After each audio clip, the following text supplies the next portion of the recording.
Olá, sejam bem-vindos ao nosso canal A Noite é Nossa, né? E estamos aqui esperando justamente com o nosso querido Astolfo. E hoje nós vamos falar justamente de um dos filósofos mais importantes para a filosofia antiga. Na verdade, são três, né? Seriam os três pilares, que seriam Sócrates, Platão e Aristóteles. E hoje nós vamos começar com Sócrates, né? Sócrates, aquele filósofo que todo mundo gosta de citar, o só sei que nada sei. Hoje a gente vai justamente discutir o que diabos é isso, né? Como assim? Que paranoia é essa? Só sei que nada sei. A burrice é uma coisa louvável? A gente vai já ver justamente isso quando a gente for tratar agora de Sócrates. E não tem como a gente não falar, por exemplo, da sua grande importância, né? Por quê? A gente percebe, por exemplo, que o próprio Sócrates ele é citado como um dos primeiros, né? Um dos primeiros a falar de ética. Ah, como assim? Não se falava de ética? Bem, se falava de como viver, né? Como se comportar com as pessoas. As próprias leis são isso. Mas tem um detalhe, né? Ninguém nunca pensou em fazer um trabalho que a gente pudesse dizer que fosse acadêmico ou um trabalho filosófico sobre isso. Então, o próprio Sócrates, ele tenta justamente apresentar essa questão do que seria a ética, né? E aí a gente percebe, por exemplo, a primeira coisa que a gente tem que entender é a história dele, né? Filho de uma parteira, né, como escultor, né? Isso aí vai ter grande importância para o entendimento da filosofia dele, em especial a maiêutica. A gente percebe, por exemplo, o papel, né, que o Sócrates desenvolve para a sociedade, não somente grega, mas para toda a nossa sociedade ocidental, né, justamente tentando buscar a verdade sobre as coisas, e principalmente nessa época que a gente vive hoje em dia, nessa questão de fake news, tudo pode ser fraudado, pode ser enganador, né, as informações. Então a gente percebe, por exemplo, que ele é o primeiro a trabalhar ética. E por que ele vai trabalhar isso? Bom, ele já vinha de uma tradição de filosofia, né? Ele não é um pré-socrático, logo porque pré-socrático pressupõe que vem antes. Então ele não é ligado à cosmologia, ele não quer entender a arqué, né? O princípio de todas as coisas. Beleza, vamos deixar eles discutindo o princípio. Eu quero saber o que é o homem, do que faz o homem o que ele é. Ele precisa entender isso. Ele está justamente tentando buscar isso. É quase como se fosse aquele Shakespeare, né? Ser ou não ser, eis a questão, né? To be or not to be, that's a quest. Seria aquela famosíssima frase, né, de Shakespeare. Então, de certa forma, o próprio Sócrates tenta discutir sobre isso. E um detalhezinho, né? Como é que ele chega até a expressão só sei que nada sei?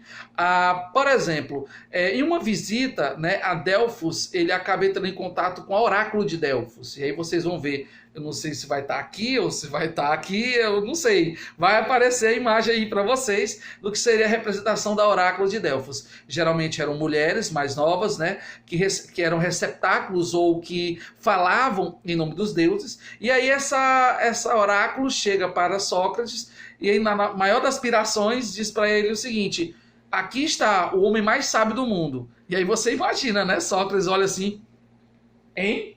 Quem? Eu? Eu sou o homem mais sábio do mundo? Tá errado isso aí. Como é que eu sou o homem mais sábio do mundo? E ele faz aquela postura, né? Vamos ver. Eu tenho coisas que eu não sei. Mas eu também não posso dizer que os deuses estão equivocados, porque os deuses são perfeitos e a perfeição não erra.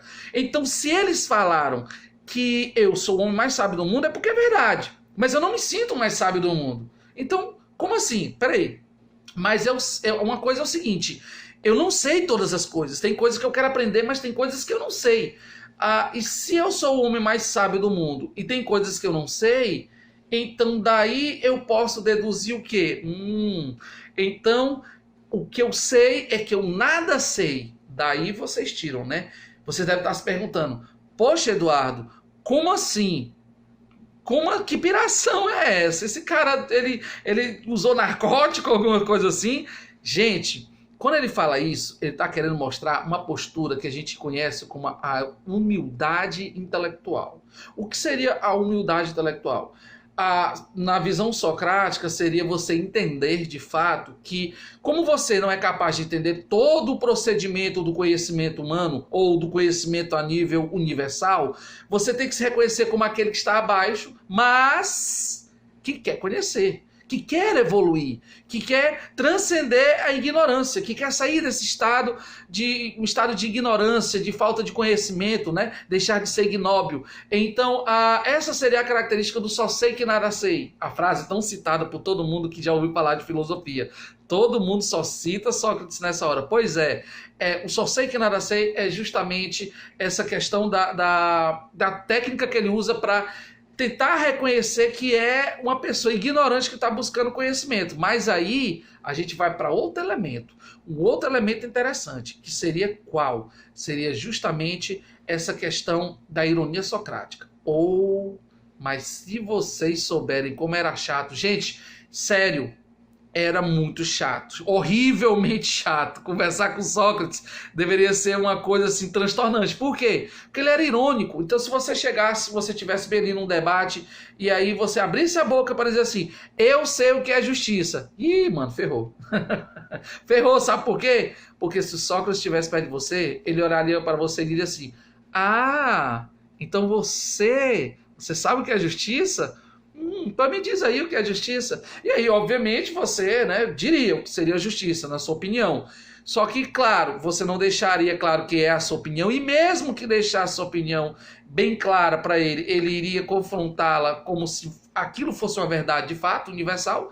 Você possivelmente iria cair nesse truque, e aí ele começaria a elogiar, mas de modo irônico, até a hora que ele mostraria que você não sabe de nada, porque você entraria em contradição, né? A ironia socrática, ela ia justamente como um elemento de camuflagem para ele, através dessa ironia, ele conseguir mostrar para você que o que você sabia, na verdade, é um conhecimento comum, mas que não é um conhecimento profundo, não é algo válido de uma universalidade.